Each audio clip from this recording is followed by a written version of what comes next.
The trial of Sharon Combs, known worldwide as Diddy or Puff Daddy, continues to attract attention. At the center of this scandal is the seriousness of the accusations and the weight of the witnesses coming forward. Cassie Ventura lived for almost 11 years in a relationship marked by abuse and control alongside Combs. Two voices close to Cassie testified, her mother Regina Ventura and her former best friend Carrie Morgan. Both brought compelling accounts about the behind-the-scenes of this relationship, revelations that, according to experts, could change the course of the trial and Diddy's public image. Regina Ventura, when taking the witness stand, demonstrated the pain and suffering of a mother concerned about the safety and well-being of her daughter. Her testimony was more than a report. It was a poignant record of the vulnerability experienced by Cassie, who, for years, would have been under control and threats. Regina stated that in December 2011, she received a detailed email from Cassie describing threats that Combs had made against her and also against the rapper Scott Mescudi, known as Kid Cudi, who was romantically involved with Cassie at the time during a period of separation. The content of the email was alarming. Cassie reported having suffered physical and emotional threats, including Combs' intention to release intimate videos of her as a form of revenge and control. Regina told the jury that, after the email, she felt overwhelmed by fear that the threats would come true, especially due to Combs' history in the industry and his network of influence.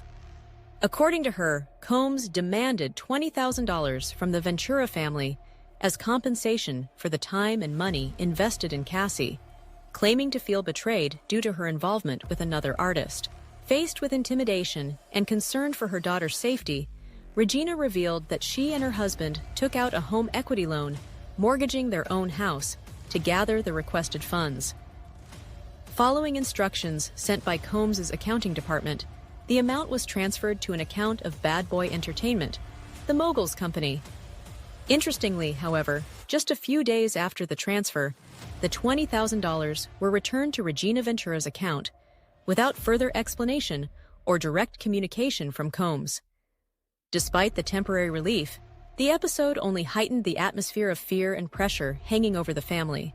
During the testimony, Regina presented to the court photos taken at the time, visual evidence of the marks and bruises that Cassie had allegedly suffered due to Combs' physical violence.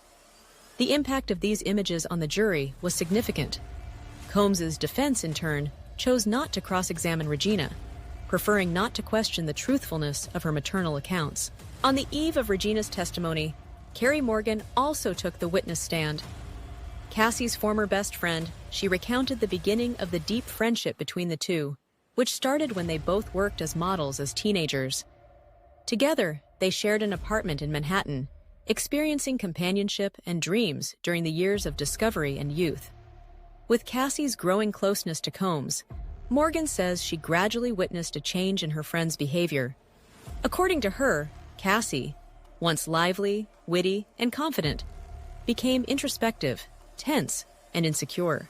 Morgan cited episodes she witnessed directly, in which Combs allegedly shouted at and humiliated Cassie at parties, events, and even in intimate moments. She completely lost her confidence, Morgan said in court. She lost her sparkle.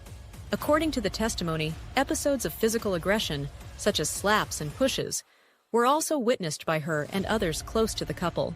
Both the mother and the friend highlighted a pattern of isolation supposedly caused by Combs, who allegedly distanced Cassie from old friends and family, undermining her emotional support circle.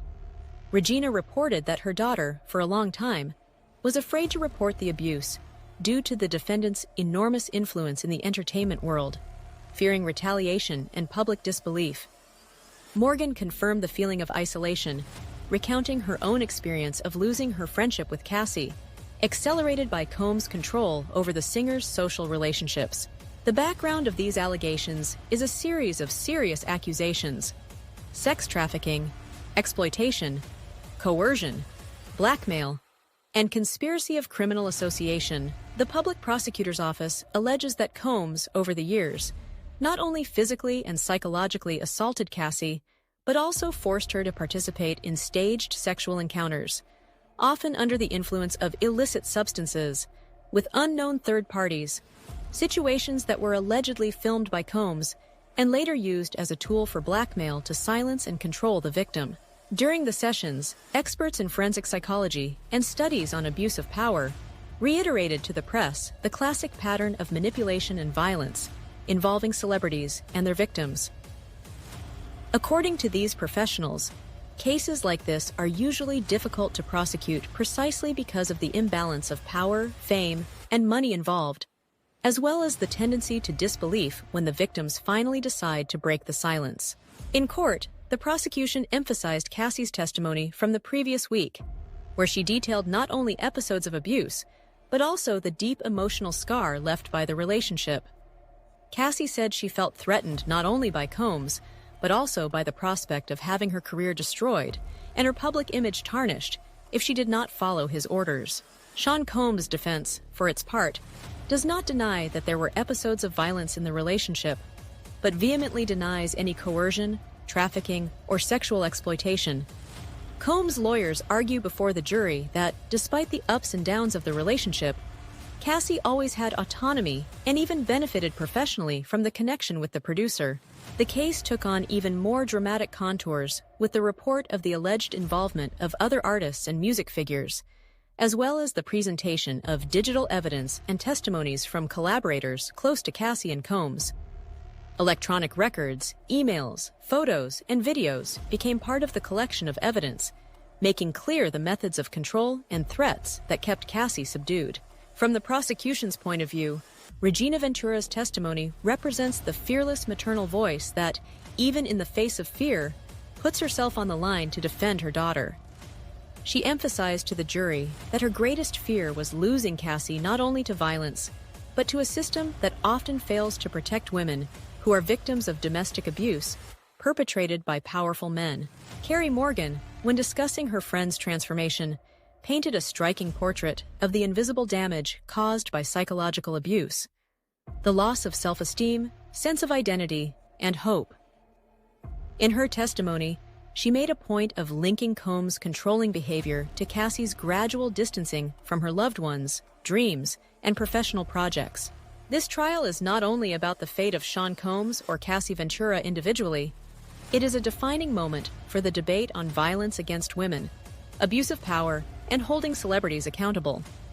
With each testimony, public opinion faces the obstacles encountered by victims who challenge established power structures.